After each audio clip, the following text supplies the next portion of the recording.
Good morning, welcome to Headline Focus here live on Core Politics with me, Rob Double. It is Tuesday the 12th of June 2018 at a slightly later time, but that's because there's so much to get through today. Let's have a look at what's making the news. So started with Brexit is in the Commons today. This is the big event, the big conclusion really of months and months and months of political commentary, negotiations back and forth between government and MPs, both on the Conservative and across all parties, in fact. This is the next couple of days when the withdrawal bill, the Commons are going to be voting on the amendments brought back from the Lords on the withdrawal bill. Now, there are 14 which are really up for grabs in terms of a possible defeat for the government. And this is going to be a real test for Theresa May, the Prime Minister, in terms of how many of her Conservative colleagues will be following her into the same voting lobbies to vote down these amendments from the Lords. Now, David Davis, the Brexit Secretary, has written to MPs, reportedly, saying if the Lords' amendments are allowed to stand, that our negotiating position will be undermined. Now, the latest news in terms of whether Theresa May has been able to keep this unity can be indicated in what's just come through this morning, which is that the Justice Minister, Philip Lee, has resigned from the government over Brexit. Now, he said he believed the government's Brexit policy was detrimental to the lives of his constituents. That not a good sign for Theresa May in terms of how many of those remain inclined or certainly passionate European supporting Conservative MPs are willing to follow her Brexit policy or her government's Brexit policy. This will, I suppose, we'll have to just wait and see as the hours go by, but certainly for a starting point off the gates, this is not great news for Theresa May. Reactions, no doubt, will be coming out in the next few hours as well. Kick-off in terms of the debate for the withdrawal bill is about 12:30 in the Commons. Votes start from about 4:30 and expect those to be going on for quite a while. The key votes, I'll just whiz through them now. The meaningful votes, so that's the idea that Amendment 19, it's called, Parliament has to have a meaningful vote on the final negotiated agreement between the UK and the EU.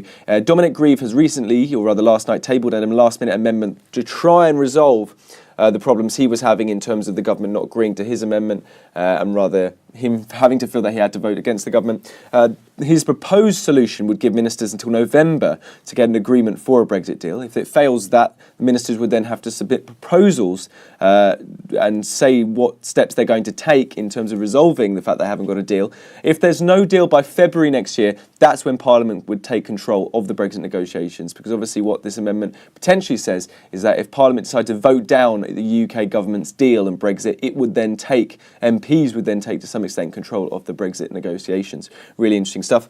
Amendment 37, writing the Brexit date into the withdrawal bill, March 29, 2019. Opponents don't want it in there, so there's arguing that to some extent that provides no flexibility in terms of the negotiation time period. If we need to go beyond the actual date, we've then written it into the withdrawal bill. There are all sorts of problems on that. Another one is Northern Ireland. Ministers, an amendment tabling saying that ministers are forced to abide by the Good Friday Agreement, including preventing a hard border.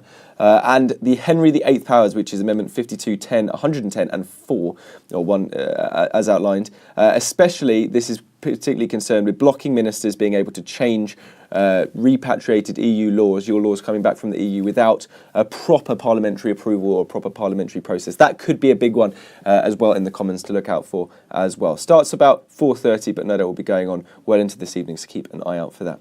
Next up, it was the big news of the night, which is what happened in Singapore in the Trump-Kim summit. Now, this is the first time the sitting US president and the North Korean leader have met, so it's a massive, massive political event.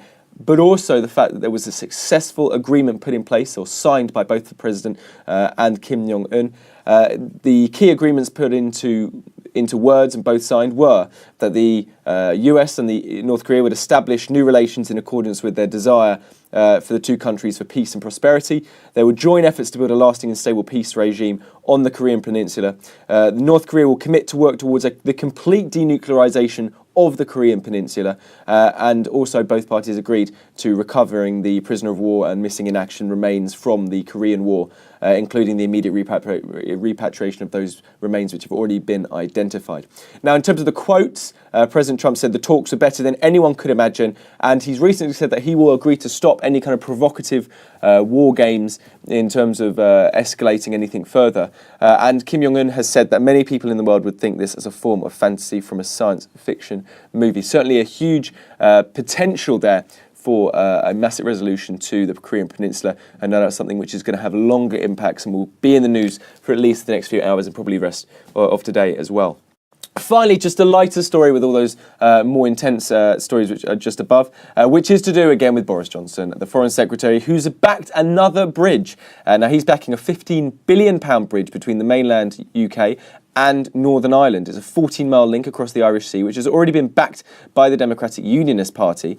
And he said it should be looked at seriously by the government. Now, previously, Boris Johnson's got a history of agreeing, or rather being really advocating for bridges.